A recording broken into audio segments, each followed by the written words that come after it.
बिस्मिल्लाहिर्रहमानिर्रहीम, अस्सलाम वालेकुम, गुड मॉर्निंग। सुनो पाकिस्तान में आपको खुश आमदीद कहते हैं। मैं हूं आपका मेज़बान अजीम राना और मेरे साथ मौजूद हैं शहर बानो अवान। उम्मीद है आप सब ठीक होंगे, खैरियत से होंगे। और आपको बताते चलें कि मौसम खूबसूरत और खुशगवार हो चुका है। लाहौर के मुख्तलिफ शहरों में ठंडी हवा के साथ बारिश का सिलसिला जारी है।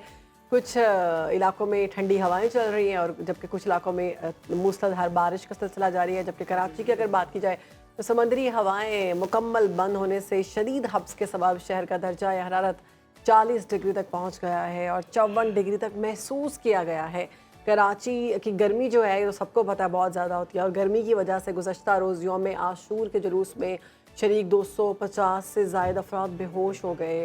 महकमा मौसमियात ने 20 जुलाई तक कराची समेत सिंध भर में बारिशों की पेशगोई की है। दूसरी जानिब NDMA ने भी 21 जुलाई तक आज़ाद कश्मीर, इस्लामाबाद और KP के मुख्तलिफ इलाकों में भी बारिशों का इम्कान ज़ाहिर किया है। जबकि इस दौरान पंजाब के वस्ती और शुमाल मशरक़ी इलाकों में भी बारिशें मुतवक्के हैं। उधर हम बात करें चीफ मेट्रोलॉजिस्ट की, तो उनका कहना था कि मुल्क में गर्मी की शिद्दत में इजाफे की वजह दरख्तों की कटाई और बढ़ती हुई आबादी है। उनका मजीद कहना था कि 1850 से मौसमियाती अदाद-ओ-शुमार रिकॉर्ड हो रहे हैं और 150 साल में आलमी दर्जा हरारत में 1.5 डिग्री जो है उसका इजाफा हुआ है और इसमें मजीद इजाफा होने का खदशा जाहिर किया जा रहा है। जी बिल्कुल। और उनका मजीद ये कहना था कि ज़मीन को मौसमियाती तब्दीली के बायस होने वाली तबाही से बचाने के लिए फ़ौरी इकदाम की ज़रूरत है। तो अपने तई भी हमें इकदाम करने चाहिए जी, दरख्त लगाएं और जितना हो सके इस मुल्क को, इस इन्वायरमेंट को आप प्रोटेक्ट करें, क्योंकि दरख्त लगाने से वाकई दर्जा हरारत काफ़ी हद तक जो है वो कंट्रोल हो जाता है और गर्मी की शिद्दत में कमी होती है। तो एक और ख़बर आप तक पहुँचाते हैं जी। लंदन से ये खबर है जहाँ पर रुकने पार्लियामेंट हैं शबाना महमूद, जिन्होंने बरतानिया की पहली खातून मुसलमान लॉर्ड चांसलर के तौर पर हल्फ उठाया है। पाकिस्तानी नैयाद शबाना महमूद ने कुरान पाक पर हल्फ उठाया।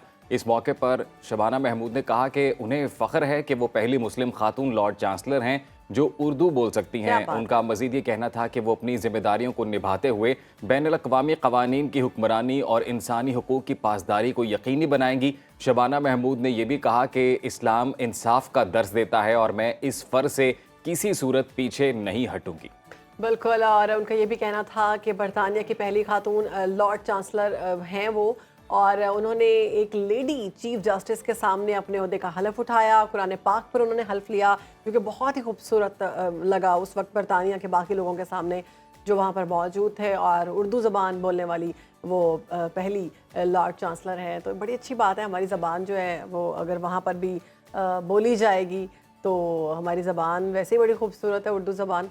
और ये खबर थी जो आपके साथ शेयर की। आगे बढ़ते हैं, अब कुछ बात कर लेते हैं लेकिन मुल्की सियासत की नहीं, गैर मुल्की सियासत की। तो इस वक्त अमेरिका और पाकिस्तान की हालिया सियासत में बड़ी मुमासलत देखी जा रही है। साबिक अमेरिकी सदर डोनाल्ड ट्रंप पर हमले के बाद खूब आलमी तवज्जो जो है उनकी जानिब सिमट गई है। सोशल मीडिया सारिफिन की जानिब से डोनाल्ड ट्रंप का बानी PTI से मुवाजना किया जा रहा है। इससे पहले ही बहुत दफ़ा किया गया है।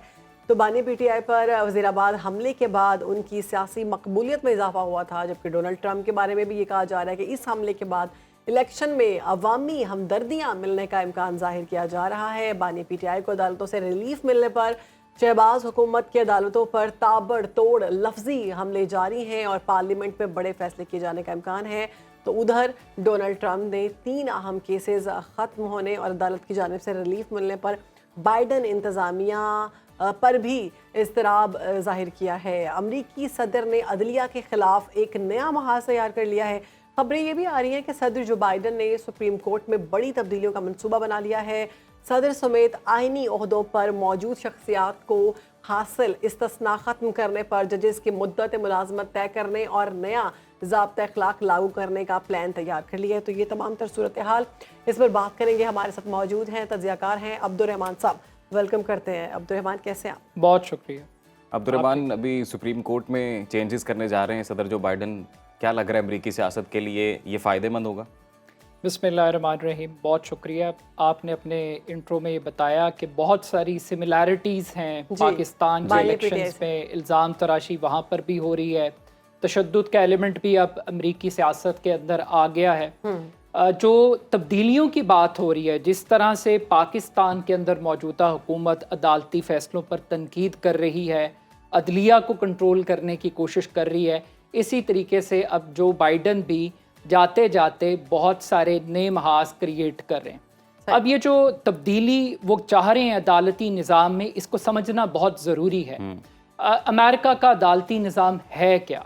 बुनियादी तौर पर एक सुप्रीम कोर्ट है और उस सुप्रीम कोर्ट में 9 जजेस अपॉइंट होते हैं। ये जो 9 जजेस हैं, इनकी अपॉइंटमेंट का जो तरीक़ाकार है, इनको सदर नामज़द करते हैं और सेनेट इनके नाम की तौसीक करती है। आप किसी भी जज को रिटायर नहीं कर सकते। जज ताहयात अपॉइंट होते हैं अमेरिकी कानून के मुताबिक। वो खुद से रिटायरमेंट ले सकते हैं या उनको इम्पीच किया जा सकता है। अब बाइडन 4 मुख्तलिफ बातें कह रहे हैं। एक, वो चाहते हैं कि जजों की मुद्दत मुलाजमत का तयन किया जाए, यानी एक एज डिटर्मिन कर दी जाए, 60 साल 65 साल कोई एक एज होनी चाहिए। और दूसरी, वो इखलाकी असूलों पर अमल दरामद की बात कर रहे हैं। ये जो इखलाकी असूल हैं कि आप तहाइफ नहीं ले सकते, आप कॉन्फ्लिक्ट ऑफ इंटरेस्ट के मुकदमा, जैसे हमारे यहाँ पे तोशा खाना तहाइफ है जी, वहाँ पर भी बहुत सारे जजेस के ऊपर ये तनकीद होती रहती है। इस किस्म के स्कैंडल्स आते रहते हैं कि वो मुख्तलिफ जो बड़े बिलियनर्स हैं उनसे कुछ तहाइफ भी लेते हैं, ट्रिप्स करते हैं, छुट्टियाँ इंजॉय करते हैं। तो जो कॉन्फ्लिक्ट ऑफ इंटरेस्ट है उसके हवाले से वो चाहते हैं कि जो कोड ऑफ कंडक्ट है वो बड़ा वाज़े तौर पर सामने आ जाए। लेकिन उससे बढ़ के जो बाइडन की सबसे बड़ी तकलीफ है वो ट्रंप को मिलने वाला रिलीफ है। ट्रंप साहब को अब बाइडन कह रहे हैं कि वो इस्तिस्ना को ख़त्म करना चाहते हैं। वो इसलिए ख़त्म करना चाहते हैं क्योंकि अभी एक हालिया मुकदमे में, ऑफिशियल एक्ट के मामले में, सुप्रीम कोर्ट के 9 में से 6 जजेस ने ट्रंप को इस्तिस्ना दी है। एक साबिक सदर होते हुए उनको इस्तिस्ना हासिल है। तो अब वो चाहते हैं कि ये जो इस्तिस्ना का सिलसिला है ये ख़त्म होना चाहिए। और ये सिर्फ अमरीकी सदर की हद तक नहीं है, वो चाहते हैं कि जितने आईनी दीगर ओहदे हैं वो तमाम भी उसकी लपेट में ज़रूर आएँ। अच्छा, और इसके लिए अब्दुर्रहमान कॉन्स्टिट्यूशन में अमेंडमेंट करनी पड़ेगी, ये भी जी, आइन में तरमीम करनी। एक चीज़ की ये भी कहा जाता है कि अमेरिका का जो आइन है द मोस्ट रिजिड वन, के उसके अंदर उसको इतना आसान नहीं है, बहुत कम उसमें तरमीम हुई हैं आज तक और बड़ी मुश्किल से ये आइन बना। और बड़ा एक रेड इंडियंस के ज़माने से और ब्लैक और वाइट की एक तकसीम अमेरिकन सोसाइटी में हुई और एक तवील अरसे के बाद ये कानून बना है। मगर जहाँ पर ये इस्तिस्ना की बात हो रही है, इसके साथ साथ अभी आपने इमरान खान साहब के साथ एक कंपैरिजन किया था ट्रंप साहब का, तो इमरान खान साहब पे भी एक साइफर का मुकदमा चला और ट्रंप साहब के ऊपर भी जो खुफिया दस्तावेजात हैं उनको रखने का एक मुकदमा चला और उस मुकदमे को भी अब डिसमिस कर दिया गया, खारिज कर दिया गया। और ट्रंप के लिए एक बहुत बड़ी विक्ट्री है और ट्रंप ये कह रहे हैं कि ये पहला कदम है इंसाफ की तरफ। और दूसरी तरफ जहां इस्तिस्ना की बात है, जब ये 2 जुलाई को फैसला आया तो इसके ऊपर बाइडन ने बहुत सख्त रिएक्ट किया और उन्होंने कहा कि अमरीकी जमहूरियत के लिए बहुत खतरनाक है, हम बादशाहत की तरफ बढ़ रहे हैं और हम सदर को बादशाह बना रहे हैं। और एक तीसरा नुक्ता, आप अक्सर पाकिस्तान के अंदर भी ये सुनते हैं कि एग्जेक्टिव के इख्तियारात में जुडिशरी मुदाखलत नहीं कर सकती। यही बहस अब अमेरिका के अंदर भी हो रही है। बाइडन ये समझते हैं कि जुडिशरी बहुत सारे मामलात के अंदर इख्तियारात से तजावुज़ कर रही है।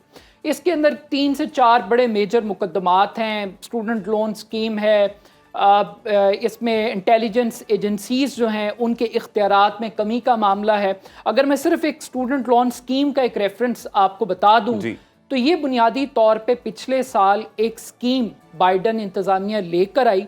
इसके मुताबिक वो स्टूडेंट्स जो कर्ज लेते हैं उनको ये सहूलत दी जाएगी कि वो अदायगी कम करेंगे या उनकी फीस को माफ़ कर दिया जाएगा।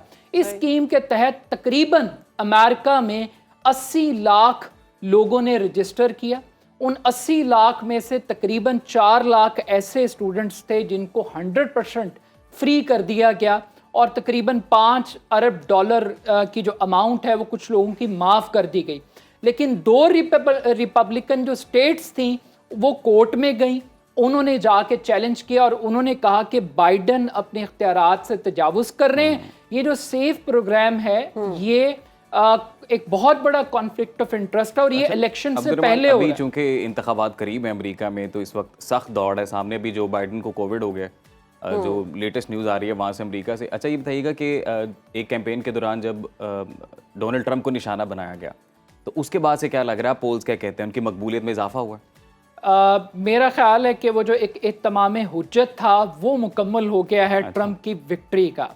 ट्रंप एक ऑलरेडी एक नफसियाती बर्तरी उनको हासिल थी, जो सदारती मुबाहिसा हुआ उसमें एक बहुत बड़ा गैप डेवलप हो गया, और जो डेमोक्रेटिक पार्टी है उसके अंदर एक डिफीटिंग मेंटालिटी का एक एहसास डेवलप हो गया। और इस एक वाक़ये से, ये सिर्फ एक वाक़या नहीं है, मैं नाजरीन के लिए भी बताता चलूं कि अमेरिका में अब तक 4 सदूर कत्ल हुए, 7 कातलाना हमले में ज़ख्मी हुए। इब्राहिम लिंकन सबसे पहले सदर थे, फिर जॉन एफ कैनेडी, उनका भी मर्डर हुआ। और बाइडन, ये ट्रंप बड़े खुशकिस्मत हैं कि ये बच के इस वाक़ये में। लेकिन एक रेगन सिंपैथी वोट उनको पढ़ेगा, लोगों की सोच बहुत हद तक तब्दील हुई है।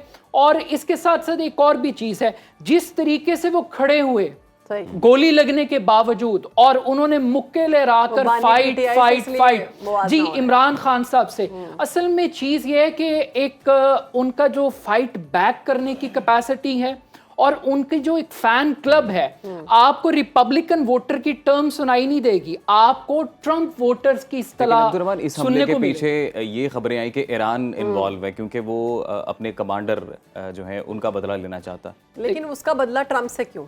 देखिए, एक तो आप अमेरिका की और ईरान का एक बड़ा पुराना कॉन्फ्लिक्ट चला आ रहा है न्यूक्लियर प्रोग्राम के हवाले से, और फिर वहाँ पे जिस तरह शख्सी आज़ादियाँ ईरान में जिस तरह का निज़ाम राइज है उसके ऊपर अमेरिका के बड़े शदीद तहफ़्फ़ुज़ात रहे हैं, और अमेरिका ईरान के न्यूक्लियर प्रोग्राम के वजह से बड़े कॉन्शियस है। जहाँ तक कहा जा रहा है कि ईरान ने तरदीद कर दी है जी, ईरान ने वाज़े तौर पे तरदीद की है। लेकिन मैं 3 वाक़यात, आपने ट्रंप की बात की कि ट्रंप के ऊपर हमला क्यों। पहली बात तो ये है कि ये जिस शख्स ने हमला किया उसकी जहनी कैफियत, और हम ये जानते हैं कि अमेरिका के अंदर एक गन टेररिज्म एग्जिस्ट करता है कि कोई भी एक पागल जुनूनी निकलता है और वो स्कूल्स के अंदर 10 बंदे मार दे, 15 मार दे, और आज तक वहां पे कानून साजी से उसको रोका नहीं जा सका। तो ये उस माशरे के अंदर ये एलिमेंट पहले से मौजूद है। लीगल इनफैक्ट वेपन कैरी जी लीगली है, वहां पे रख सकते हैं। लेकिन जहां तक ईरान की बात है, जनरल कासिम सुलेमानी को हलाक करने का जो क्रेडिट है वो ट्रंप इंतजामिया ने लिया बाकायदा तौर पे, और ईरान ने जब तरदीद की तो उन्होंने ये कहा कि जनरल कासिम सुलेमानी का जो मामला है हम इसको लीगल फोरम्स के जरिए एड्रेस करेंगे, हम ये कार्रवाई नहीं करेंगे। मेरा ख्याल है कि ईरान को सूट नहीं करता। ईरान में अब एक नई मॉडर्न लीडरशिप ईरान के अंदर आई है, एतदाल पसंद, और वो मगरिब से ताल्लुकात चाहते हैं। बल्कि अभी बैकडोर चैनल्स के अंदर राब्ता हुआ है, ईरान के न्यूक्लियर प्रोग्राम पे दोबारा डिस्कशन हो रही है।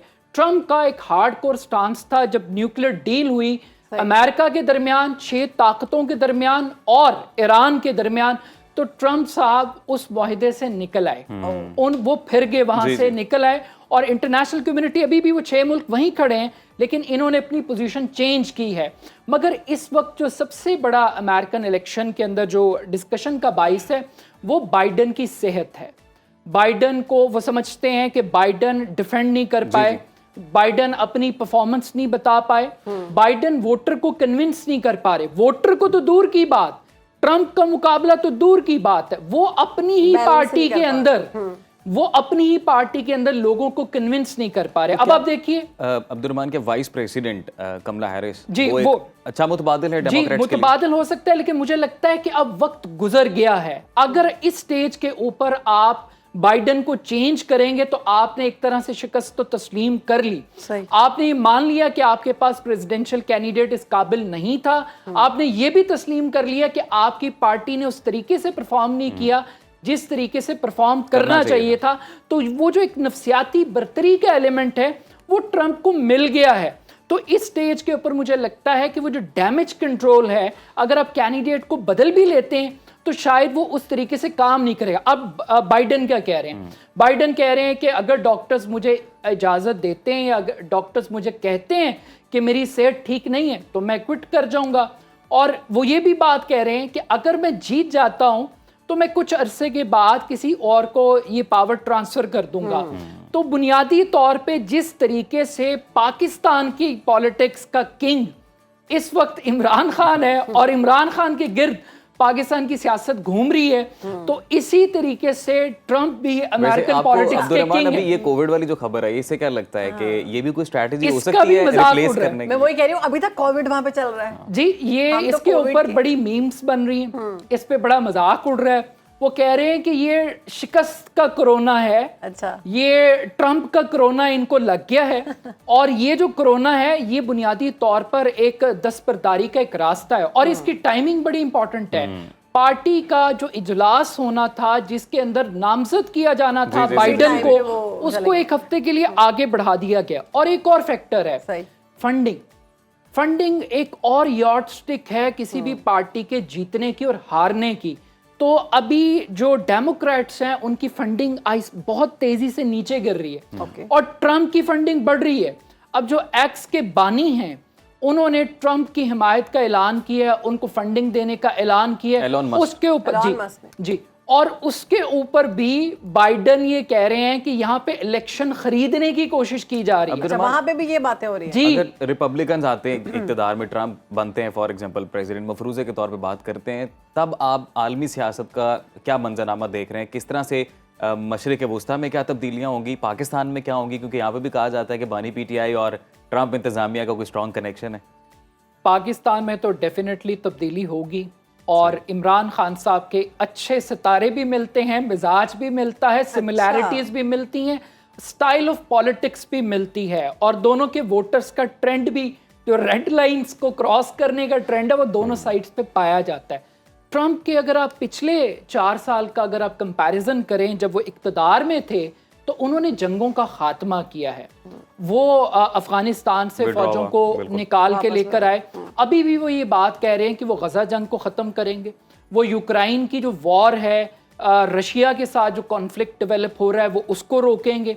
वो ये बात कर रहे हैं कि वो चाइना के साथ मामलात को सेटल करेंगे और वो नॉर्थ कोरिया के साथ भी, आपको याद होगा कि माजी के अंदर उन्होंने बॉर्डर पे जाकर बाकायदा तौर पे मुलाकात की थी और वो सख्त तरीन नाकिद थे।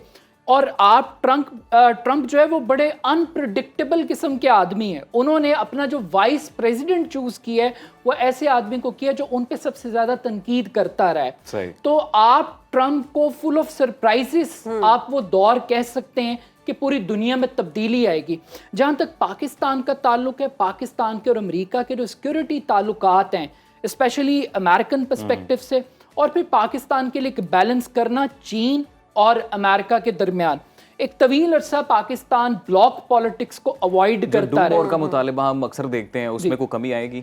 मेरा ख्याल है कि वो मुतालबात किसी हद तक रहेंगे। असल में अब हमें ये देखना है कि इस खित्ते में अमेरिकन इंटरेस्ट हैं क्या, और उन इंटरेस्ट के हवाले से फॉर एग्जांपल जो दहशत गर्दी है वो एक ग्लोबल सब्जेक्ट है। अब मिसाल के तौर पे जो बन्नू में अटैक हुआ है उसके ऊपर उन्होंने तशवीश का इजहार किया है। इसी तरह अभी दोहा के अंदर एक सबमिट हुई थी और उसमें भी अफगानिस्तान को ये कहा गया कि अफगान सरजमीन पाकिस्तान के खिलाफ इस्तेमाल ना हो। और फिर प्लस अमेरिका और पाकिस्तान के दरमियान जो ट्रेड का कॉन्सेप्ट है और मिलिट्री असिस्टेंस का और एड का, ये बड़ा स्ट्रॉन्ग कनेक्शन है। हम अमेरिका को नज़रअंदाज नहीं कर सकते, वो एक सुपर पावर है, लेकिन स्टिल ये एशियाई सदी है। वक्त बहुत कम रह गया है, जाते जाते हमें ये बता दें क्योंकि आपकी बड़ी गहरी नज़र है आलमी मंजरनामे पे और इलेक्शंस पे, तो क्या लगता है कि ये जो सारा वाकया हुआ है, हमला हुआ जो ट्रंप पर, अब अगले जो सदर हैं कितने % आपको लग रहा है कि ट्रंप ही होंगे अमेरिका के? वैसे तो इलेक्शंस के अंदर साल, दिन, महीने बहुत मैटर करते हैं, चंद दिनों में खेल बदल जाती है, लेकिन आज की डेट में मुझे लगता है कि 95% ट्रंप के चांसेस ज्यादा हैं और ट्रंप की जो विक्ट्री की हवा है वो चल पड़ी है और वोटर तक मैसेज चला गया है। और ट्रंप के अंदर जो एग्रेसिवनेस है, फाइट करने की कैपेसिटी है, वो अपने वोटर को ये बता रही है कि ये जो ग्रेट अमेरिका ग्रेट का स्लोगन था वो एक मर्तबा फिर पॉपुलैरिटी की तरफ बढ़ रहा है। और इसमें बाइडन की परफॉर्मेंस और एक कमज़ोर कैंडिडेट का सामने आना, ये मल्टीपल फैक्टर्स हैं जिसने ट्रंप को मजीद एडवांटेजेस। आपके वाली बात के भी काफ़ी दिन बाकी हैं, तो लेट्स सी कि क्या होता है जी। अमरीकी जो सियासत है वो क्या रुख इख्तियार करती है। अब्दुर्रहमान, बहुत शुक्रिया आपके वक्त का। नाज़रीन, मुल्की सियासी सूरत हाल पर नज़र डालें तो इस वक्त माहौल काफ़ी गर्म दिखाई दे रहा है। PTI पर पाबंदी से मुतल्लिक हुकूमत और इत्तेहादियों में वाज़ेह तकसीम नज़र आ रही है। पीपल्स पार्टी ने दो टोक अल्फाज में पैगाम दिया है कि वो किसी भी सियासी जमात पर पाबंदी के हक में नहीं है।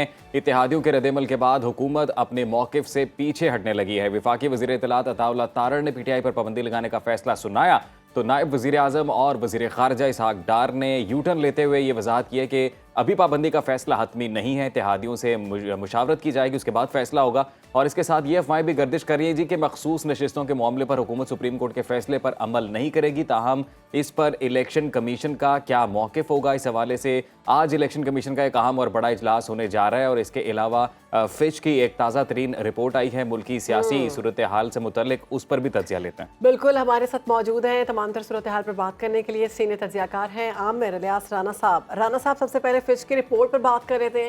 फिच की जानिब से ये दावा किया गया है कि पाकिस्तान में मौजूदा हुकूमत सिर्फ 18 महीने तक चलेगी, उसके बाद टेक्नोक्रेट्स की हुकूमत आएगी। दावा कितना आपको लग रहा है कि इस पर वाकई दुरुस्त है और हो सकता है ऐसा?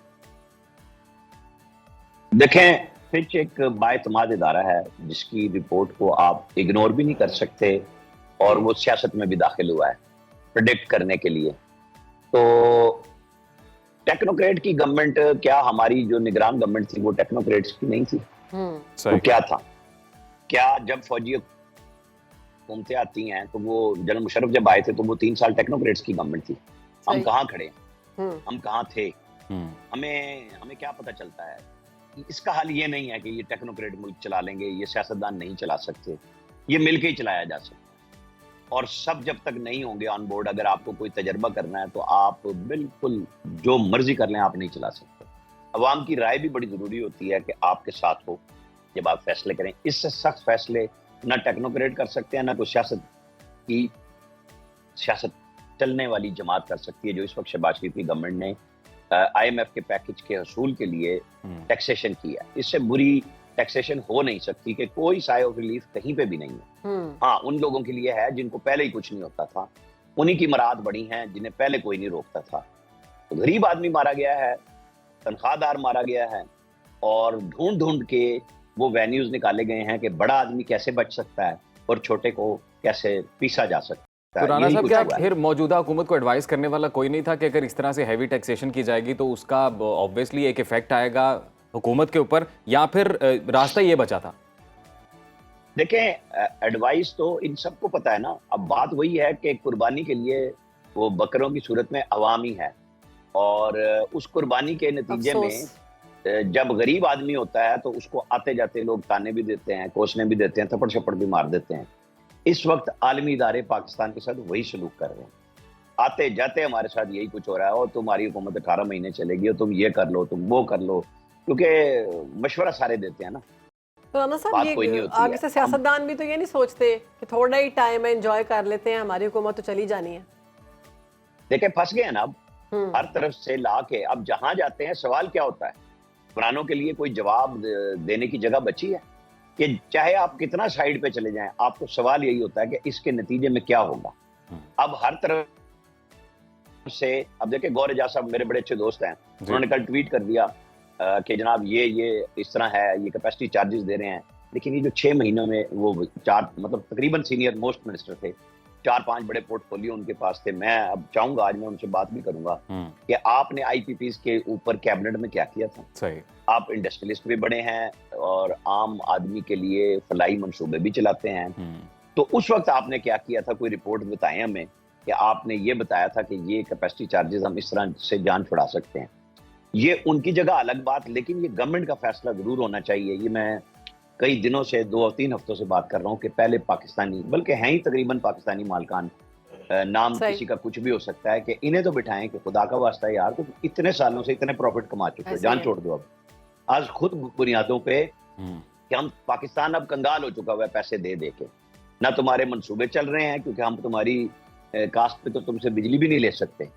राना साहब, अभी गवर्नमेंट को कितना रीड कर पा रहे हैं सर आप? आपको क्या लग रहा है कि गवर्नमेंट पैनिक है जिस तरह की फैसला साजी की जा रही है? सुन्नी इत्तेहाद काउंसिल वाला मामला देख लें, जिस तरह का फैसला सामने आया, उस पर जो गवर्नमेंट का रद्द-ए-अमल आया, और उसके बाद PTI को बैन करने की जो बातें हुई, फिर उस पर यू टर्न लिया गया।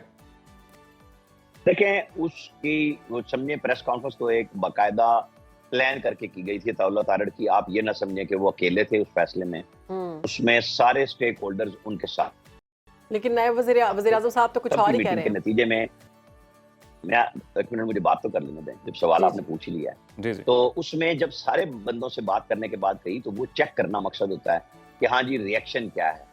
इत्तेहादी जमातों के लिए आप ये समझ लें कि इसहाक डार साहब को आगे लाया गया है कि जी हम बातचीत करेंगे, और ज़ाहिर है वो नायब वज़ीर आज़म है, वज़ीर ख़ारजा हैं, पार्टी में बड़ी सीनियर पोजीशन है, नवाज शरीफ साहब के वो समधी हैं, तो वो बात जब कर रहे हैं तो इत्तेहादियों को भी लगेगा कि हमारी अशकशोई हुई है कि एक ऐसे लेवल से जवाब आया है कि चले जी डार साहब भी तो मुज़ाकरात कर रहे होते हैं पार्टी के बिहाफ पे भी और वज़ीर आज़म के बिहाफ पे भी, तो उन्होंने एक बयान तो दिया ना, लोगों को ठंडा किया जाता है। सही। तो उनके बयान को आप इसी तरह देखें, फैसला बहुत सोच समझ के किया है। अब उसके रिएक्शंस क्या आएंगे उसको भी चेक किया जा रहा है, उसके बाद अब कैबिनेट मीटिंग होगी और डिसीजन होंगे। राना साहब, पीपल्स पार्टी समेत हुकूमत के इत्तेहादियों ने यह दावा किया है कि पीटीआई पर पाबंदी से मुतल्लिक हुकूमत ने हमसे मुशावरत नहीं की।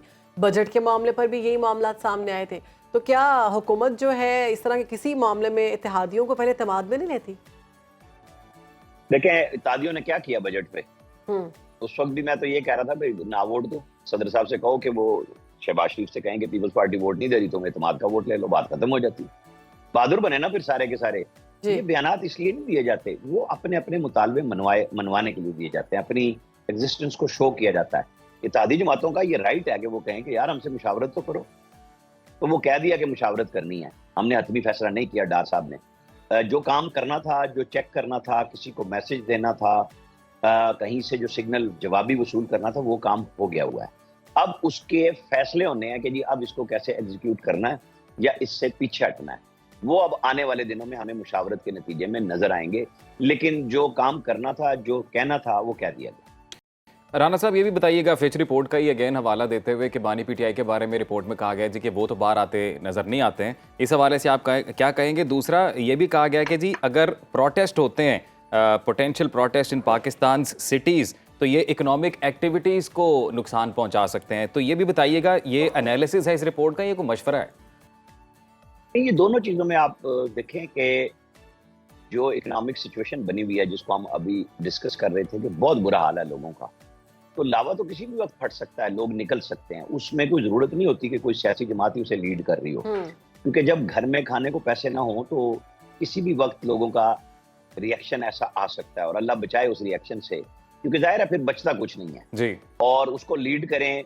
पीटीआई वाले रोजाना की बुनियाद पे कह रहे हैं, एक तहरीक तहफ़्फ़ुज़ आइन बनी हुई है, महमूद चकज़ई की सूरत में मौलाना फजलुर रहमान भी जल्द से जुलूस करने जा रहे हैं, वो 10 और 11 अगस्त शायद मेरी नज़र कल पड़ी थी कि वो मर्दान और पेशावर में ताजरों का और कोई मुख्तलिफ कन्वेंशन करने जा रहे हैं, और बिजली के बिल भी नए आ चुके होंगे उस वक्त तक, अगस्त में लोगों के एक्शन और रिएक्शन मजीद सख्त हो चुके होंगे, तो उनको सियासी जमातों के लिए तो जाहिर है कि वो मुहिम है ना कि जनाब यही वक्त है कि हम किसी भी तरीके से अपने मुखालिफ को गिरा सकें, और हुकूमत की पूरी कोशिश होगी, जो आपने प्रेस कॉन्फ्रेंस की सूरत में देखी, कि फिर इनको उठने भी ना दिया जाए। ये सब चीजें मिलके ही चलती हैं कि एक तरफ गवर्नमेंट अपने प्रिकॉशंस ले रही है और काशन कर रही है कि जी देख लें, बंदे बन जाओ, वरना ये कुछ हो सकता है।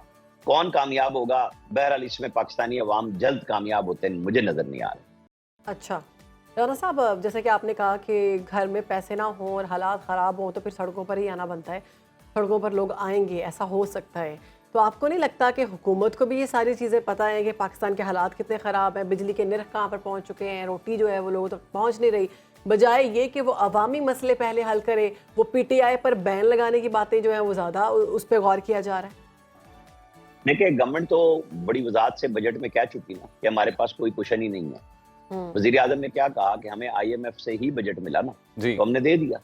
उन्होंने अपनी उस बेबसी का इजहार कोई बंद कमरे में नहीं किया, उन्होंने पब्लिक के सामने किया कि भाई हालात ये हैं और हम संभालने की कोशिश कर रहे हैं कि जो महंगाई एक साल पहले 38% थी, हम उसे 11.5% पे लाए हैं, और थोड़ी बहुत अब बढ़ेगी इन इकदामात से। अब इशू ये है कि क्या गवर्नमेंट के वादों पे लोग एतबार करेंगे कि क्या आपने इतनी बिजली बढ़ा ली है उसके बाद मजीद नहीं बढ़ेगी? क्या आप अपने जो अखराजात हैं हुकूमती बेपनाह उनको रोक सकेंगे? क्योंकि वो तो खत्म नहीं हो रहे ना। दूसरी तरफ क्या जो जमातें इक़्तिदार में रह चुकी हैं वो अवाम को यकीन दिला सकेंगे कि अगर वो इनके साथ खड़े हो जाएं इस तरीके से कि निज़ाम ही तलपट हो जाए तो उसका फ़ायदा होगा? यही वो एक्शन और रिएक्शन है जो आप सवाल पहले कर रही थी कि वो मैंने कहा ना, कॉशन और प्रिकॉशन सारे कुछ गवर्नमेंट ने किए हैं। ये उसी के साथ मिलजुल के चलेंगे और पाकिस्तान को इसी तरह चलना है। हमारे पास इसके अलावा कोई रास्ता ही नहीं बचा है। हमारे पास इसके अलावा कोई रास्ता नहीं है। ये है कि बहुत शुक्रिया आपका आमिर इलियास राणा साहब। माजरत के साथ वक्त खत्म हो गया सर सेगमेंट का। बहुत शुक्रिया आपके वक्त का। सुनो पाकिस्तान को आपने वक्त दिया और सियासी सूरत-ए-हाल पे। हमारे रिसर्चर आ चुके हैं, नक्श काजी साहिबा, वेलकम करते हैं। आज क्या रिसर्च लेके आई हैं? पटारी खोल लें अपनी। आज पहले तो मुझे ये बताएं कि जो खाने का जायका है ना, वो हमारे किस सेंस के साथ आपको लगता है कि जाता है? जुबान, टेस्ट, आपको क्या लगता है? कोई और भी चीज इन्वॉल्व है? जुबान, गला, मतलब प्रेजेंटेशन। ओके, कभी-कभी टच भी इन्वॉल्व होती है, खुशबू भी मैटर करती है, स्मेल भी हो गई। बिल्कुल फ्रेश खाना बन रहा है तो आपको उसकी खुशबू आ रही है। क्या अगर मैं आपको ये कहूँ कि आवाज़ों का ताल्लुक भी जायके से होता है, हाँ? तो आप यकीन करेंगे? तो ये बहुत हैरानकुन बात है। बहुत हैरानकुन बात है। कैसे जी साबित करते हैं। अच्छा जी, इस फिनोमेना को कहते हैं सोनिक सीजनिंग। सोनिक सीजनिंग, हाँ जी। ये कोई डिक्शनरी टर्म नहीं है। ये एक साइकोलॉजिस्ट हैं जो ऑक्सफोर्ड यूनिवर्सिटी में, उन्होंने 2012 में ये एक टर्म कॉइन की थी, सोनिक सीजनिंग। और वो बनाई उन्होंने ऐसे थी कि सोनिक इज फ्रॉम साउंड, आपने अक्सर सुना होगा। Seasoning is the flavour. Yes, seasoning is the flavour, right. इसमें कौन सी सीजनिंग ऐड की है, दैट इज द फ्लेवर, ठीक है। तो उस तरह से दो को जोड़ के उन्होंने एक वर्ड बनाया। अभी it is not part of dictionary उस तरह से, लेकिन ये यूज़ होता है, ठीक है। हाँ, जब उनकी रिसर्च होती है या कुछ तो उसमें दे यूज़ इट, तो काफ़ी ऑथेंटिक उस तरह से है। अच्छा, हम वापस आ जाते हैं इस चीज़ पे कि कैसे फ़र्क पड़ता है। अच्छा, अगर मैं आपको ये कहूँ कि आप खाना खाते हैं और पीछे बच्चा ज़ोर ज़ोर से रोना शुरू हो जाता है, हाँ, मूड ऑफ हो जाता है, खाया नहीं जाता, ठीक है। अपना ना भी हो, वो दिमागी तार पर अपना है तो चलो उठाना पड़ता है, चलो जाके उठाना पड़ता है, थोड़ा छोड़ना पड़ता है खाने को और देखना पड़ता है, लेकिन ना खाया नहीं जाता।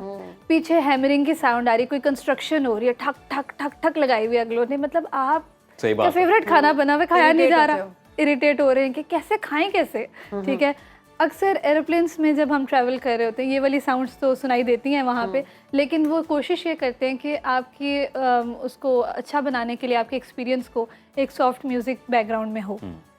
नेक्स्ट टाइम नोटिस कीजिएगा। वलीमे वाला म्यूजिक जो होता है वो डिपेंड करता है, वो टिपिकल म्यूजिक होता है ना जो मोस्टली वलीमों पे चल रहा होता है। और रेस्टोरेंट्स में बहुत, मैं इसी पे आ रही थी, बिल्कुल रेस्टोरेंट में। अच्छा, इसमें अगर बात करें ना तो जो सॉफ्ट म्यूजिक है जो लेकिन हाई पिच, अच्छा pitch is different from loud and soft, ठीक है, तो हम इसको मिक्स नहीं करेंगे।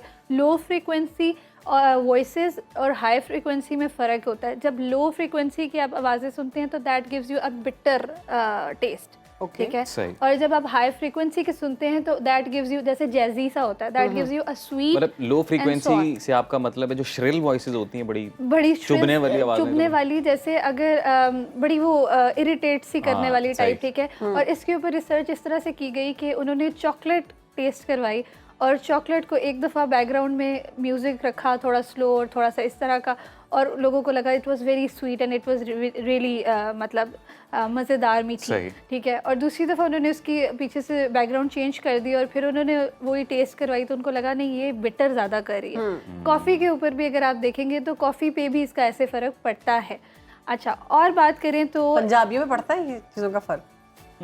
मुझे तो लगता है पढ़ना तो चाहिए, कहीं ना कहीं पड़ता होगा, अगर वो इग्नोर कर दे तो और बात है। या ये बर्गर बच्चों का प्रोडक्ट है। बर्गर बच्चों का नहीं, मुझे ऐसे लगता है कि देखो हम ना इसको कॉन्शियसली नहीं लेते, ठीक है। हम उसको हमें लगता है कि ऐसा भी तो होता है ना कि बिल्कुल खामोशी हो तो खाने का अपना मजा आता है, बिल्कुल, क्योंकि आप एंजॉय कर रहे हैं, क्योंकि अब आप ना सारी कंसंट्रेशन आपके खाने पे है, उसके जायके पे है, एक एक बाइट पे है, आप उसको बड़े आराम से खा रहे हैं और एंजॉय कर रहे हैं, ठीक है। जैसे ही मैंने अब जैसे बात की थी कि जब नॉइज़ होती है तो आप डिस्टर्ब होते हैं, इसी तरह जब आपके पीछे किसी बिजी कैफ़े में चले जाएं, ठीक है, वैसे तो देखने में लगता है बिजी है, अच्छा ये अच्छा होगा सब कुछ, लेकिन जब वहाँ पे भी शोर होता है ना, तो स्टडीज़ ये कहती हैं कि आपकी एक तो एपेटाइट कम हो जाती है, ठीक है, आपका खाना खाने का दिल नहीं करता और फिर आप ना जल्दी खाते हैं। नक्श, तो आपने बड़ी ज़बरदस्त बात बताई कि जो अपना वेट लूज़ करना चाहते हैं, यानी कम करना चाहते हैं, वेट लॉस जर्नी में, वो ऐसी कोई चीज़ लगा लें, उनसे खाना ज़्यादा नहीं खाया जाएगा। हाँ, कर सकते हैं, बिल्कुल कर सकते हैं। ये थेरेपीज़ में यूज़ हो रहा है,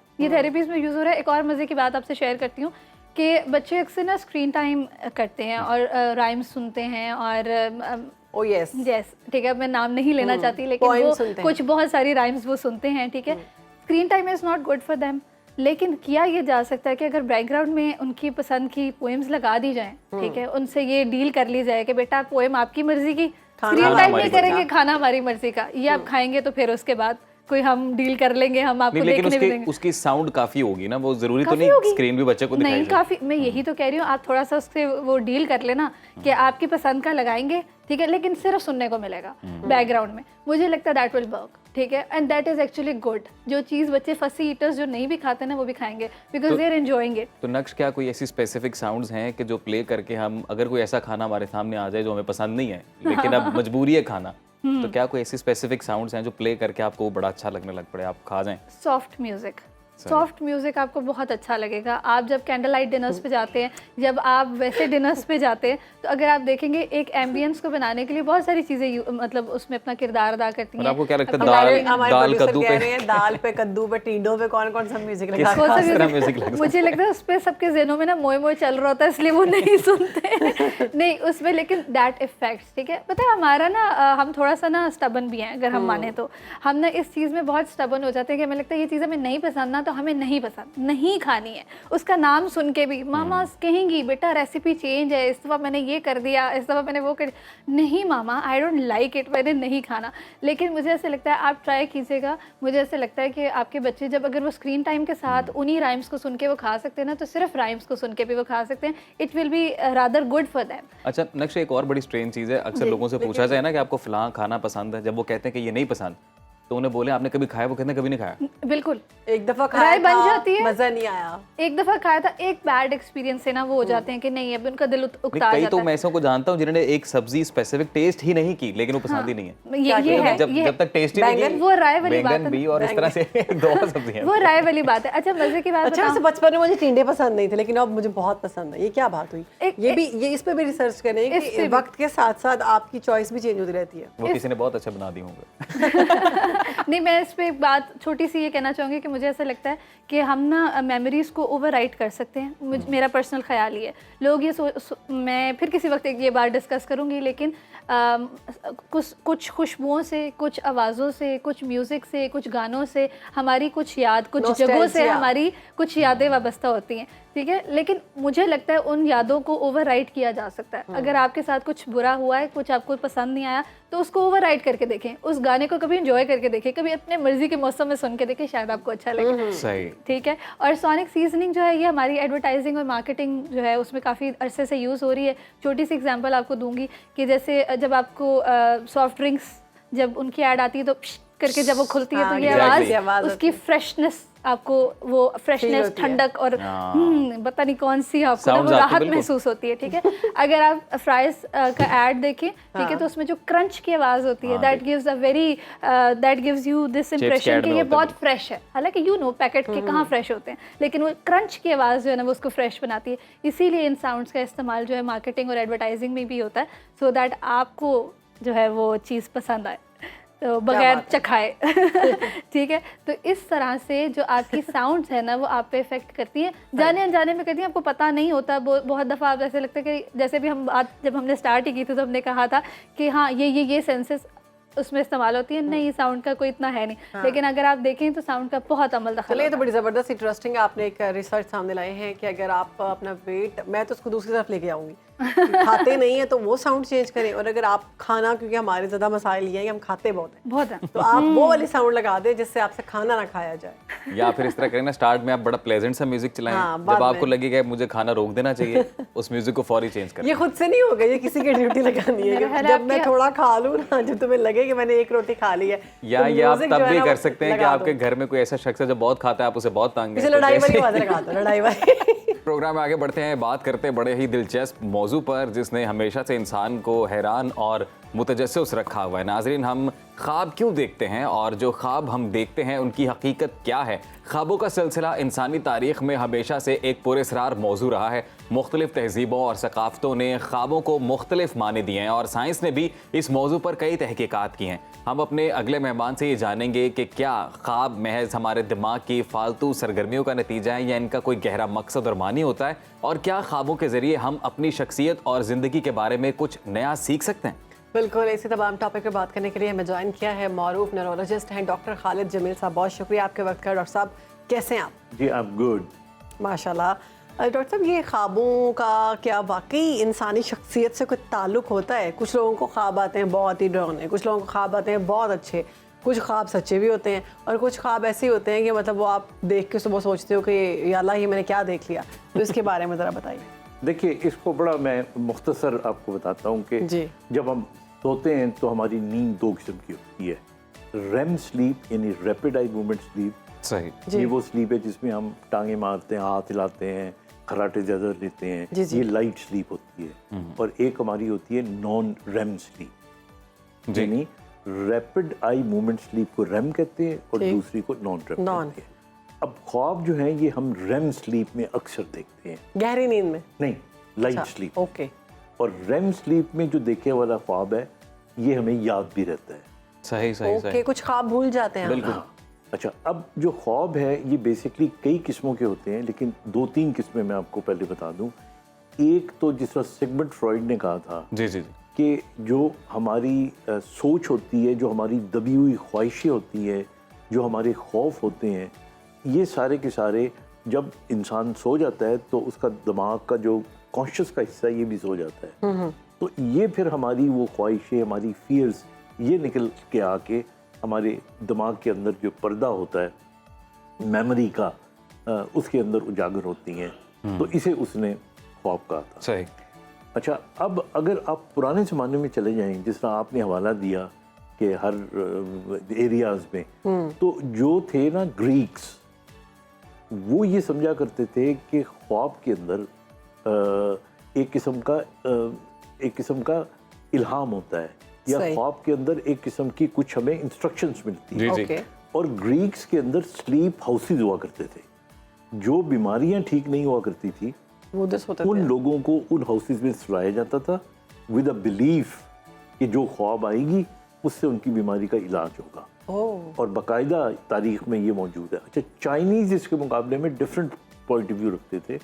उनके ज़हन में ये था कि जब इंसान सो जाता है तो उसकी रूह परवाज कर जाती है और वो जहाँ जहाँ पे जाती है वो नजर आता है, चक्कर लगा के वापस आती है, वो ख्वाब होते हैं।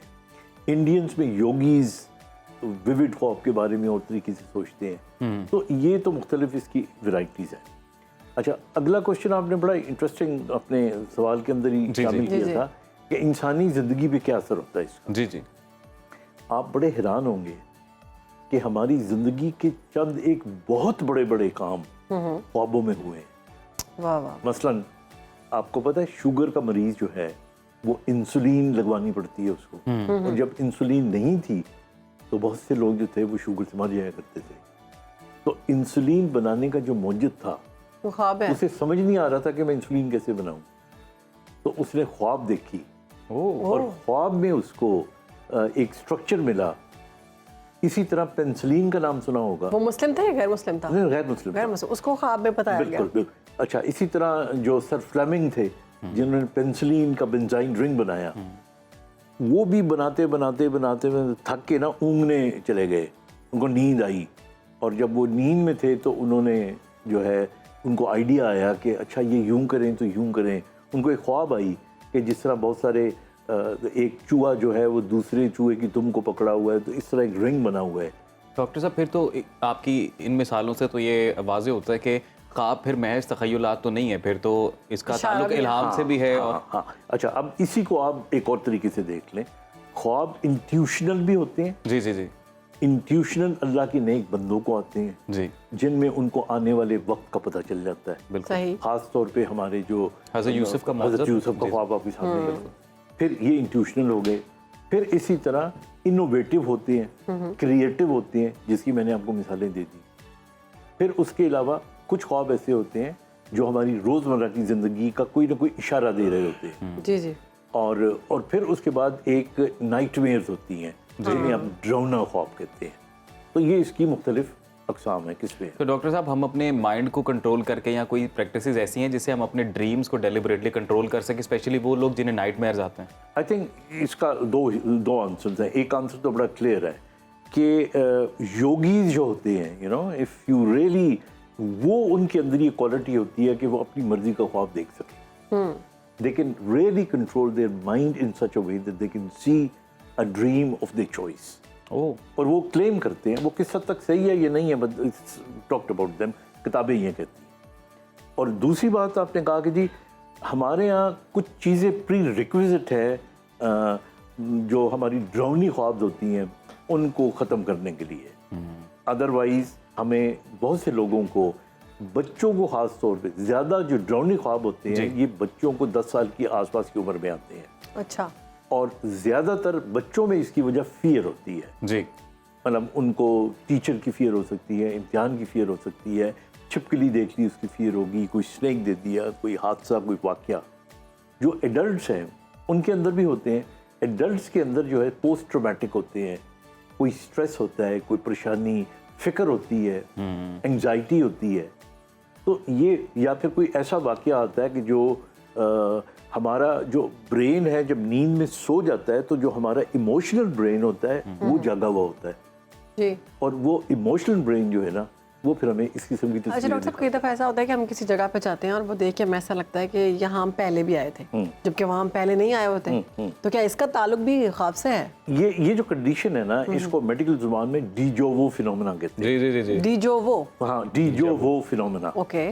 और ये जो होता है ना इसके बारे में ये कहा जाता है कि ये जो आप कह रही हैं ऐसा भी हो सकता है, लेकिन बात वक्त हमारी जेनेटिक मेमोरी होती है, हम नहीं गए होते, कोई और क्या होता है? लेकिन हमारे परदादा लकड़दादा उनमें से कोई होगा, गॉड। बिकॉज जो हमारी मेमोरी है रोंगटे खड़े हो रहे हैं मेरे। हाँ, उस मेमोरी के अंदर जो है ये सारी इंफॉर्मेशन आई होती है। सो समटाइम्स आपकी जो मेमोरी है शऊर की वो तो उतनी है ना जितनी आपकी उम्र है, लेकिन जो आपकी लाशऊर की मेमोरी है वो तो जब से आपके आबाओ अजदाद कितने सैकड़ों हजारों सालों पुराने से चली आ रही है। डॉक्टर साहब, फिर मेरा अगला सवाल तो मुझे लग रहा है इसी चीज़ से कनेक्टेड है, और वो ये कि कई बार ऐसे ख्वाब आते हैं जिसमें आप एनोनिमसली जो है ना वो शख्सियात को देखते हैं, ज़िंदगी में कभी उनसे मुलाकात नहीं होती और उनसे हुई बातचीत भी याद रह जाती है, और कई बार ख्वाब में उनसे बड़ा गहरा ताल्लुक भी होता है, लेकिन उन शख्सियात को आप ज़िंदगी में कभी नहीं जानते, कभी मिले भी नहीं होते। कभी मिले भी नहीं है। देखिए ना, लेकिन वो आपको लाशऊर जो आपका है उसके अंदर जो इन्फॉर्मेशन है वो इन्फॉर्मेशन आपको आ रही होती है। बेसिकली देखिए ना, हम तो उसी को जानते हैं ना जो हमारे शऊर में है। इनको एक दिन ख्वाब आया ना कि कहीं शादी हो गई, तो उसके बाद उन्होंने उठ के देखा तो उन्होंने कहा ये शख्सियत तो मैंने कभी देखी भी नहीं थी, इनसे मेरी शादी कैसे हो गई? गहरे ताल्लुकात की जो बात लेकिन वो किसी ना किसी लाशऊर के हिस्से में वो थी, वो या उन जैसी कोई थी। That's why she's come. दिमाग में कोई चीज होती है उससे रिलेटेड। देखिए ना, ये जो ख्वाब होते हैं ना basically it's a reflection of your thoughts, okay, your desires, your pains, your memory, your anxieties. आपको पता है दुनिया में एक बड़ी मशहूर नज़्म थी Kublai Khan. That Kublai Khan जो नज़्म है it was not completed because जो उसका ऑथर था उसने ख्वाब में लिखी थी और बीच में उसको उठा दिया गया एंड ही कुड नॉट। इसी तरह एक बड़ा मशहूर गाना है आवाज़ दे कहाँ हो, जी जी, ये आई डोंट नो, लेकिन जिसने भी ये लिखा था तो ये दिस वाज, इसका जो म्यूजिक की धुन थी वो ख्वाब में बनी थी। सर आपने एक गाने का जिक्र किया, मेरे ज़हन में भी आया, वो अबरारुल हक साहब का बड़ा मशहूर लाइन है गाने की कि बाल बाल में बच गया राती ख्वाब च मेरा व्यासी यारो तानू की दसा मेरी बोटी काली सियासी। तो ये रेसिज्म कर रहे हो? उनका गाना है, आई डोंट नो, उनका गाना है। I don't know, I have not seen that part of it, लेकिन मैं तो एक साइंटिफिक बातें आपको बता रहा हूँ कि जो हमारी ख्वाबें होती हैं, जो हमारे ख्वाब होते हैं प्राइमरीली वो हमारी या इंटरनल जो हमारी ख्वाहिशात है उनको रिप्रेजेंट कर रहे होते हैं या लाशऊर में दबी हुई हमारी इंफॉर्मेशन। लेकिन कुछ तो इशारे भी होते हैं ना, कुछ सच्चे हो जाते हैं, कुछ ख्वाब आते हैं आपको और वो विद इन वीक या विद इन 1 or 2 days में वो सच हो जाते हैं। वो इंट्यूशनल होते हैं। मैंने शुरू में ही कहा ना कि जो इंट्यूशनल ख्वाब होते हैं उनके अंदर इनफैक्ट आप वक्त से आगे चले जाते हो, आपका जो ब्रेन होता है वो टाइम बैरियर को क्रॉस कर लेता है। डॉक्टर साहब, कुछ ऐसा स्केल, कोई ऐसा मैयर है जिसे हम ये जज कर सकें? फॉर एग्जांपल अगर हमने कोई ख्वाब देखा है, आज हम सो के उठे हैं, अब हमें ख्वाब याद है, तो हम वो मैयर कर सकें कि ये स्पिरिचुअल था, कोई इंट्यूशनल था, ये कोई हमें पेशन गोई हुई है, या फिर ये एक रैंडम था? नहीं, ऐसा नहीं है, ऐसा नहीं। न्यूरोलॉजिस्ट हैं। न्यूरोलॉजिकली जो है ना, न्यूरोलॉजिकली तो आप मैपिंग कर सकते हैं, सही, आप सीटी स्कैन कर सकते हैं, EEG कर सकते हैं। आने वाले वक्तों में और इम्प्रूव तरीके होंगे जिसके अंदर आप हमारे यहाँ पेट स्कैनिंग है वो कर सकते हैं। तो देयर आर डिफरेंट वेज लेकिन जो एग्जैक्टली ये बताना कि जो ख्वाब है ये किस किस्म का है, ये क्लिनिकल एवेल्यूएशन से होता है। आपके जो साइकोलॉजिस्ट होते हैं, साइकेट्रिस्ट होते हैं, वो इसको evaluate करते हैं। जैसे मरहुमीन हमारे ख्वाब में आते हैं, हमारे जो मरहुमीन होते हैं बहुत प्यारे जो दुनिया से चले गए हैं, वो हमसे मुलाकात करते हैं ख्वाब में, ये भी हकीकत में करते हैं या वो हमारे दिमाग में ही होते हैं? नहीं, दिमाग में होता है। बस I always love my father very much and I still, सभी को अपने माँ बाप अच्छे लगते हैं बेशक, और मैं तकरीबन हर हफ्ते में 10 दिन में एक दफ़ा ऑलवेज सी यू नो, और बिल्कुल जब मैं ख्वाब में उनको देखता हूँ और एकदम मुझे लगता है कि and then I really miss कि अच्छा ये तो ख्वाब था। लेकिन अच्छा कई दफ़ा हकीकत में भी मिलते होंगे ना। देखिए, क्योंकि कहा यह जाता है कि जो भी जन्नत में जाता है वो जवान हो जाता है, तो हम अपने मरहुमीन को बहुत जवान हालत में भी देखते हैं, मतलब हम उनको बुढ़ापे में फौत हुए हैं, लेकिन जब हम कभी उनको ख्वाब में मुलाकात करते हैं तो वो जवान भी होते हैं। देखिए ये साइंस से हट जाएगा टॉपिक, तो इस पे मैं कोई कमेंट नहीं दे सकता। साइंस में कुछ नहीं कहती। हाँ, लेकिन मैं what I am saying is that you know people you love, people you really have some emotions attached to them, उनको आप ख्वाब में देखते हो। वो परेशानियां जो आपको डरा रही होती हैं, धमका रही होती हैं, उनको ख्वाब में देख सकते हो आप, स्ट्रेस की वजह से। और 3-4 चीज़ें और मैं आपको बता दूं, कहा यह जाता है कि जो लोग एनीमिक होते हैं, जिनमें ब्लड की कमी होती है, सही, उनके अंदर डरावने ख्वाब ज़्यादा आ सकते हैं। इसी तरह वो लोग जिनको स्लीप एपनिया होता है, सांस की बीमारी होती है, ऑक्सीजन लेवल कम हो जाता है, विटामिन डी की कमी हो गई, और बच्चों में ख़ास तौर पे, इसलिए we should be very careful, thiamine vitamin B1 जिसे कहते हैं, इसकी अगर कमी हो तो भी उसके सिम्टम्स क्या हैं? फैक्टर्स, उसके सिम्टम्स जो है विटामिन डी के, तो जो सिम्टम्स हैं वो रिकेट्स होती हैं, हड्डियाँ टेढ़ी हो जाती हैं, बच्चे का रंग पेल होता है, एनीमिया अगर हो तो पेलर हो जाता है, चेहरा बुझा बुझा, बच्चा थोड़ा स्लो हो जाता है। तो कहने का मतलब है कि वो तमाम लोग जिनको वाकई कोई बीमारियां होती हैं, एक तो उनको डरावने ख्वाब आ सकते हैं, या जिनके पीछे कोई ना कोई सैड। जाते जाते मेरा भी एक सवाल वो ये है कि प्रोड्यूसर साहब सवाल कर रहे हैं कि हम अपने ख्वाबों को याद रखने के लिए कोई प्रैक्टिस कर सकते हैं? आप लिख सकते हैं, आप अपने ख्वाबों को, जब भी आपके ख्वाब आए तो आप उनको लिख सकते हैं। और डॉक्टर साहब, ख्वाबों से जान छुड़ाने के लिए, साउंड स्लीप के लिए कोई थेरेपी, कोई ऐसी चीज़ कि आपको सुकून की नींद आए? आई थिंक ये जुमला कोई बहुत अच्छा नहीं आपने कहा, ये ख्वाबों से जान छुड़ाने के लिए, मतलब लाइक अगर जिनको नाइटमेयर्स, बिल्कुल हाँ, नाइटमेयर्स के लिए तो यही मैंने कहा कि अपना एनीमिया ठीक करें, अपनी नींद ठीक करें, अपना हाइड्रेशन ठीक करें, अपना ऑक्सीजन लेवल ठीक करें, और खतरनाक चीज़ें ना देखें। मतलब जो तो मजबूरी में देखनी पड़ती है वो तो ठीक है, लेकिन एक चीज़ याद रखें कि वो लोग जो पॉजिटिव माइंड के लोग होते हैं, you know, who think positively, जो चीज़ों को अपने ऊपर सवार नहीं करते, उनको डरावने ख्वाब कम आते हैं और प्लेजेंट ख्वाब ज़्यादा आते हैं। बहुत शुक्रिया, बहुत शुक्रिया डॉक्टर साहब आपके वक्त का, आपने सुनो पाकिस्तान को वक्त दिया जी। बात करेंगे पाकिस्तानी टैलेंट की, पाकिस्तानी हीरोज़ की, तो खेल के मैदान से लेकर खाने बनाने तक हर मैदान में पाकिस्तानी नौजवान अपनी सलाहियतों का लोहा मनवा रहे हैं, और उन्होंने ये साबित कर दिया है कि अगर वसाइल दस्तियाब हों और सहूलतें मुयस्सर हों तो वो नामुमकिन को भी मुमकिन बनाने का खूब फन जानते हैं। हाल ही में मलेशिया में खानों का आलमी मुकाबला हुआ बैटल ऑफ शेफ़ 2024 में, जिसमें पाकिस्तान समेत दुनिया भर के कई ममालिक के शेफ़ ने शिरकत की। मुकाबले में पाकिस्तानी नौजवानों ने नुमाया कारकर्दगी का मुजाहरा किया और कामयाबियों के झंडे गाड़ दिए।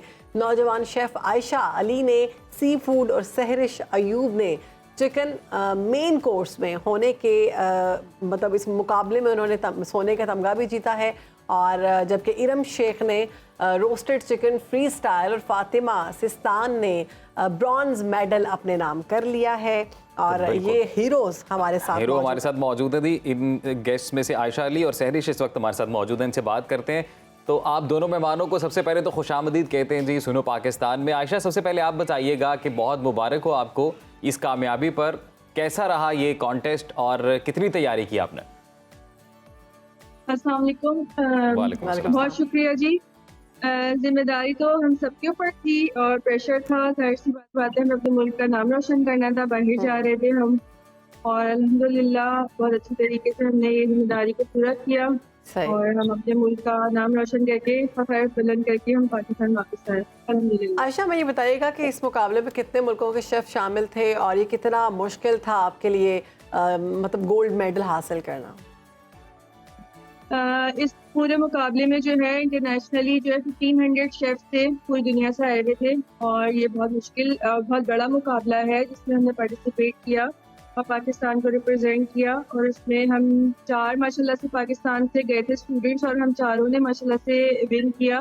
तो ये बहुत बड़ी बात है कि हमने इतने बड़े मुकाबले में और इतनी बड़ी अचीवमेंट दी। आयशा, आपने सी फूड बनाया था, उसके बाद आपको ये कामयाबी हासिल मिली, तो कौन सी ऐसी डिश बनाई और आप इस जो ये मुकाबला था इसमें किस तरह से शामिल हुई, मतलब पार्टिसिपेशन किस तरह से किया आपने?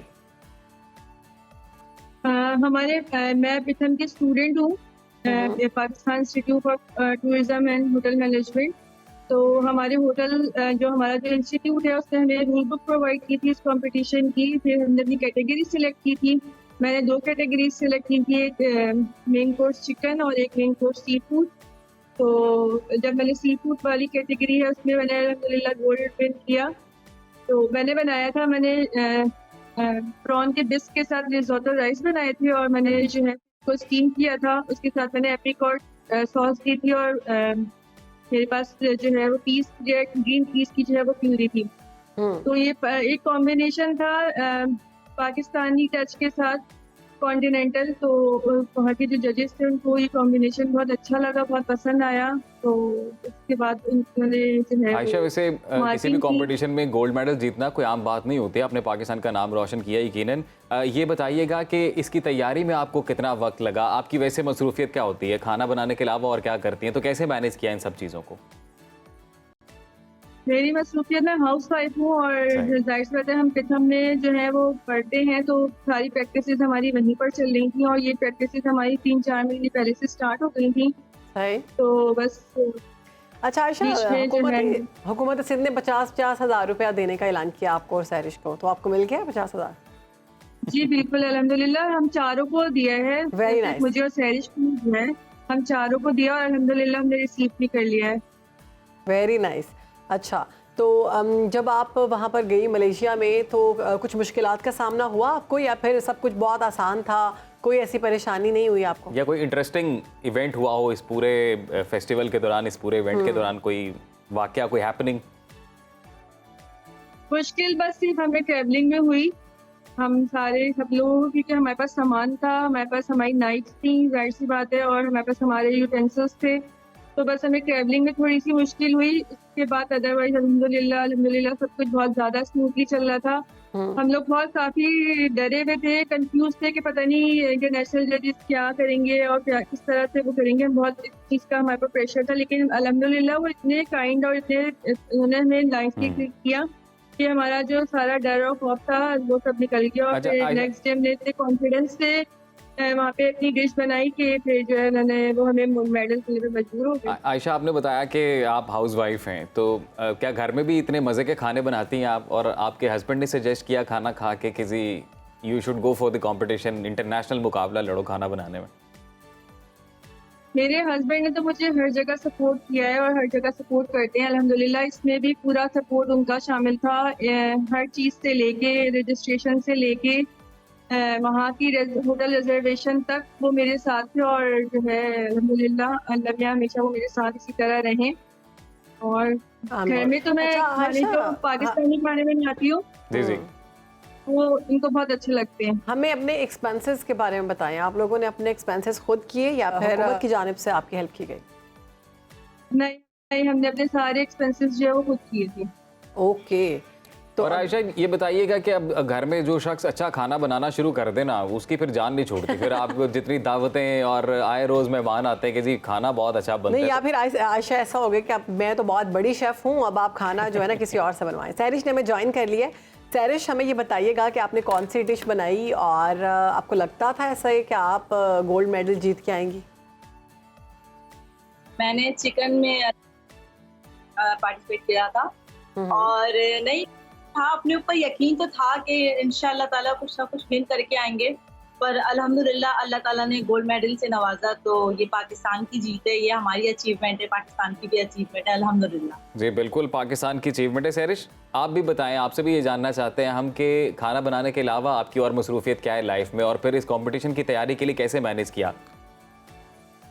मेरे लिए इसलिए थोड़ा सा डिफिकल्ट था क्योंकि मैं बीइंग अ टीचर भी हूँ, तो ये कि वहाँ पर वो एक अलग साइड है मेरा, और फिर ये कि ये चीज़ भी मैनेज करना है, इट्स क्वाइट डिफिकल्ट। बट ये कि अल्हम्दुलिल्लाह मैंने मैनेज किया। मैं अपनी प्रैक्टिस के लिए जाती थी अपने इंस्टीट्यूट और प्रैक्टिस भी करती थी, तो अल्हम्दुलिल्लाह अल्लाह ताला ने सब मैनेज करवा अच्छा सहरिश, मतलब आपके फ्यूचर प्लान्स क्या हैं? होटलिंग के शोबों में हमने देखा कि ख़वातीन जो है वो कम ही होती हैं, तो क्या इसको आगे लेकर चलेंगी या फिर इसको घर की हद तक ही रखेंगी? नहीं, इंशाअल्लाह ताला मैं अपने पाकिस्तान का इसी तरीके से नाम रोशन करूंगी दूसरे कंट्रीज में भी, और मेरे गोल्स बहुत ज़्यादा हैं इंशाअल्लाह ताला। बस अल्लाह ताला ने चाहा तो बिल्कुल अचीव करूंगी इंशाअल्लाह। इंशाअल्लाह। आयशा, आप भी बताइएगा आपके फ्यूचर गोल्स क्या हैं, क्या प्लान कर रही हैं अब? आयशा और सहरिश, आप दोनों से जाते जाते मैसेज दे दें उन ख़वातीन को जो कुछ करना चाहती हैं, घर में बैठी हुई हैं, उनको आप क्या मैसेज देंगी? बस मैं यही कहना चाहूँगी कि जो इस वक्त, क्योंकि हमारी मदर्स बहुत अच्छे खाने बनाती हैं, जो होम कुकिंग करते हैं, तो प्लीज़ घर से थोड़ा सा बाहर आके चीज़ें देखें, तो इंशाअल्लाह ताला उनको अचीवमेंट मिलेगी और उनको बहुत ज़्यादा अपॉर्चुनिटीज़ मिलेंगी। तो प्लीज़ उनको भी आगे आना चाहिए और इस तरीके से कोई प्लेटफॉर्म पे आएँ, और पाकिस्तान हर चीज़ में सपोर्ट करता है हम वुमेन्स को, तो इंशाअल्लाह ताला आप सबको भी करेंगे। ठीक है जी, आपका बहुत शुक्रिया। आप दोनों ख़वातीन का पाकिस्तान की हीरो हैं, मज़ीद आगे जाएं, पाकिस्तान का नाम रोशन करें। नाज़रीन, बड़ा ही अहम सेगमेंट, और अब हम बात करेंगे तारीख़ के उन चंद किरदारों की जो हमेशा के लिए वफ़ा का निशान बन चुके हैं। हम बात कर रहे हैं सहाबी रसूल सल्लल्लाहु अलैहि वसल्लम और इमाम हुसैन अलैहिस्सलाम के रफ़ीक़े ख़ास हज़रत हबीब इब्न मज़ाहिर रज़ियल्लाहु ताला अन्हु, पेकर वफ़ा हज़रत अब्बास अलमदार रज़ियल्लाहु ताला अन्हु और वाक़या करबला के मुनफरिद किरदार हज़रत हुर रज़ियल्लाहु ताला अन्हु की। इन असहाब की शख्सियत, सीरत और किरदार पर गुफ्तगू करने के लिए हमारे गेस्ट मजहबी स्कॉलर, सीरत स्कॉलर डॉक्टर तारिक शरीफजादा साहब हमारे साथ मौजूद हैं।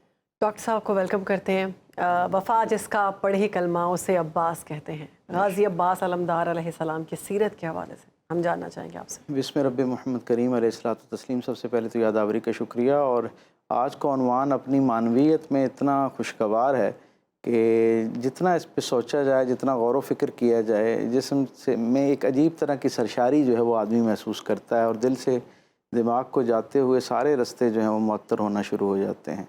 ये ऐसे अजीमुल मर्तबत किरदार हैं जिन पर रहती दुनिया के सारे इंसान जितना फ़ख्र करें इतना कम है। ये वो अजीम शान हस्ती हैं जिन्होंने इलाए कलमतुल हक़ के लिए तो अपनी जान, अपना माल, अपने असबाब सब कुछ पेश किए, वो तो एक मुसल्लमा हकीकत है, लेकिन उसके साथ उस दौरे अलम के अंदर जो पुरफितन ज़माना था और एक इंतहाई करब व बला की कैफियत जो दुनिया भर के लिए करब व बला का इस्तारा बन गई, जो वादी और जो मंजरनामा, उसमें इन हस्तियों ने अपने जो खूनी रिश्ते हैं और इख्तियारी रिश्ते हैं उनकी ऐसी आलारफा मिसालें कायम की हैं कि जो मैं समझता हूँ हर ज़माने के लोगों के लिए मीनार नूर हैं, और जो जिस ज़माने में जिन जिन हालात में भी इन शख्सियात से जब जब जितना चाहे उतना नूर कशीद कर सकता है। और इन्हें अगर एहतराम आदमियत के इस्तारे करार दिया जाए और इंसानी रिश्तों पर एतमाद और उनकी हकीकी मानों में जो राहत है उसका अगर इनको एक अलामत करार दिया जाए तो शायद गलत ना होगा। जिस पहली हस्ती का आपने नाम लिया हबीब हज़रत अब्बास अलमदार जो हैं, उनका मामला ये है कि उनकी तारीफ़ क्या बयान की जाए। मैं अक्सर ये कहा करता हूँ कि जनाब अली करमुल्लाहुल करीम की वो जो सरकार दो आलम की तरबियत में रची बसी हुई मिजाज है, उससे आपका इसमें गिरामी जो है वो अब्बास मिलता है। आपने आपका इसमें गिरामी अब्बास रखा, और आप देखें कि अब्बास के अंदर 4 हर्फ हैं। अल्फा जो ये जो अब्बास लफ्ज़ है इसके अंदर 4 हर्फ पाए जाते हैं, ऐन, बे, अलिफ और सीन।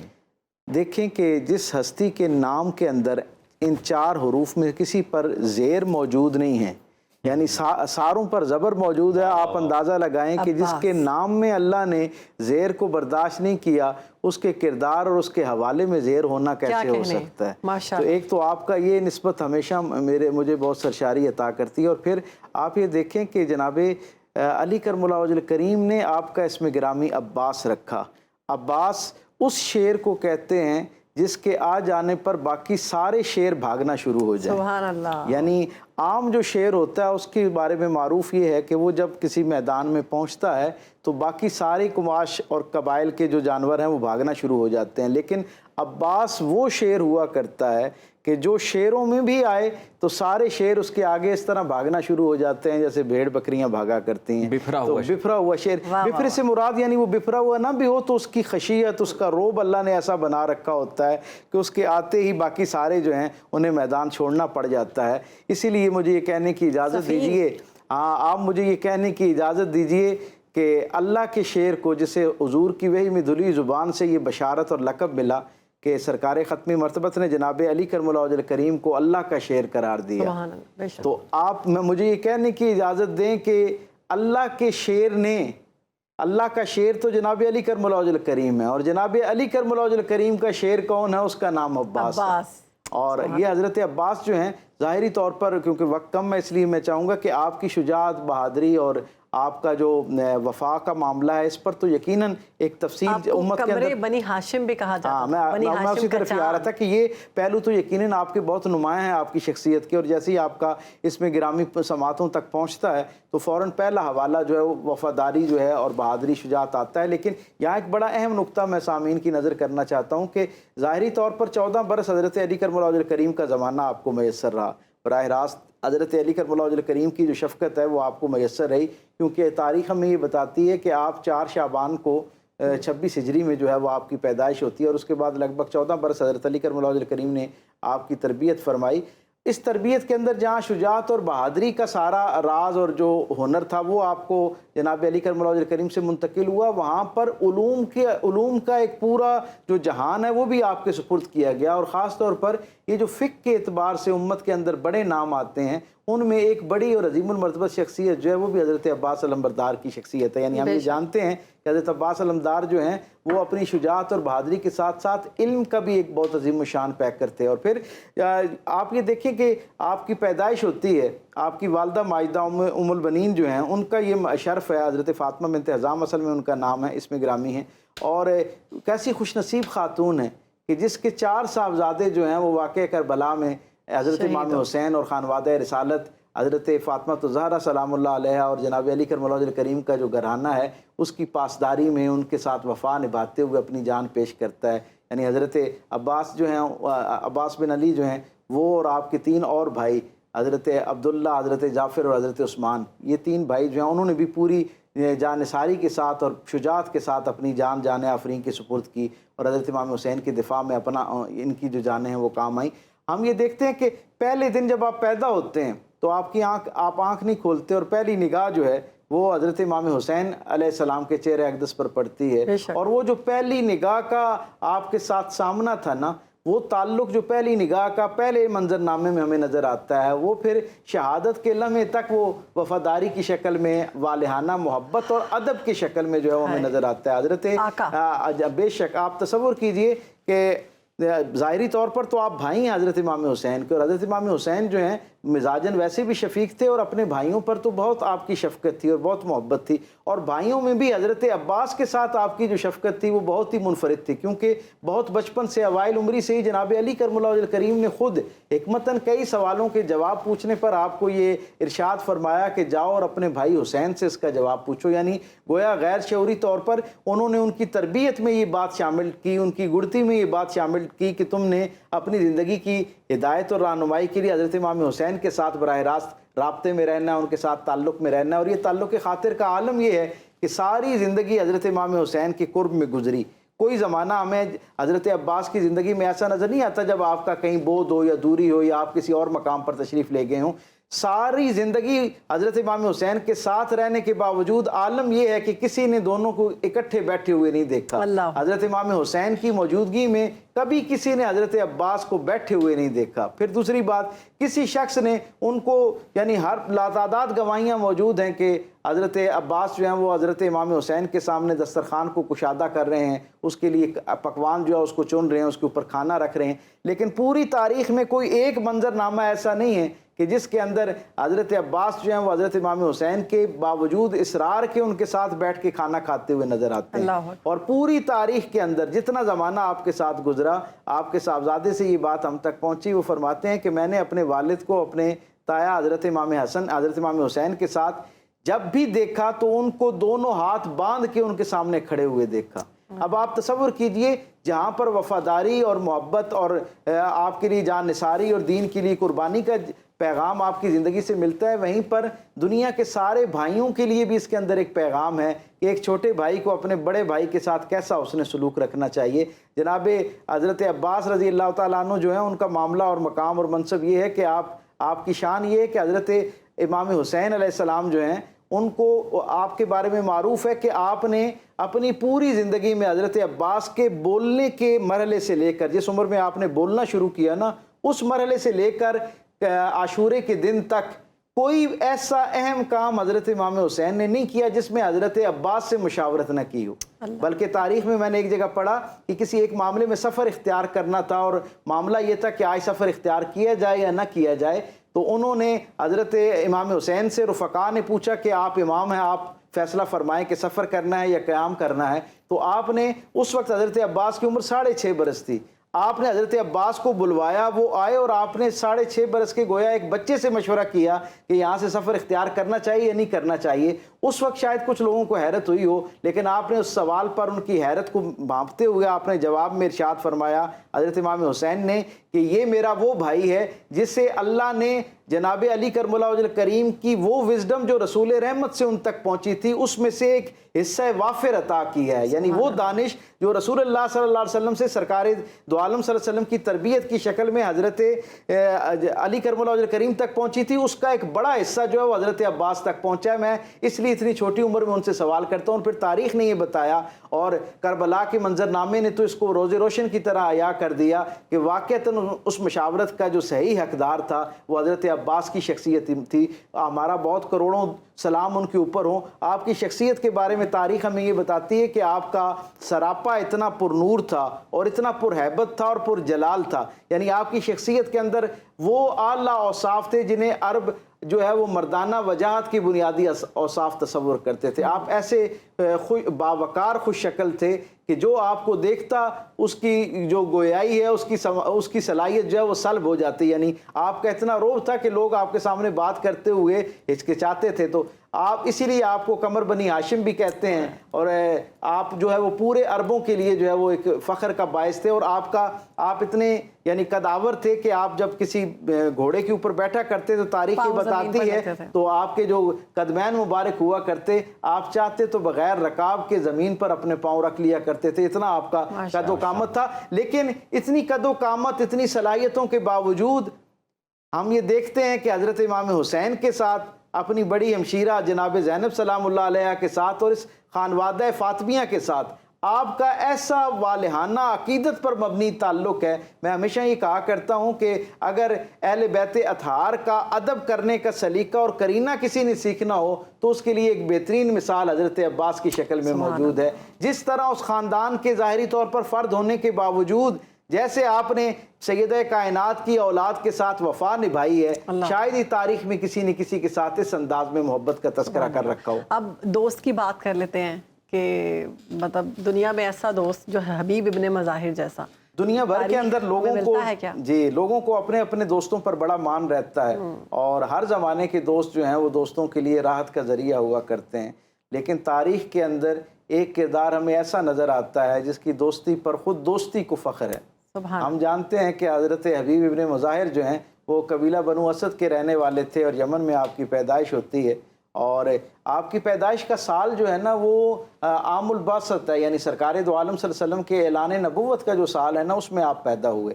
यानी इसका मतलब ये हुआ कि अगर हम हिसाब लगाएं तो हिजरत से 13 बरस पहले आपकी पैदाइश होती है और 9 हिजरी को आप जो है वो मदीना तशरीफ़ ले आते हैं और आप मुस्तकिल सुकूनत इख्तियार करते हैं।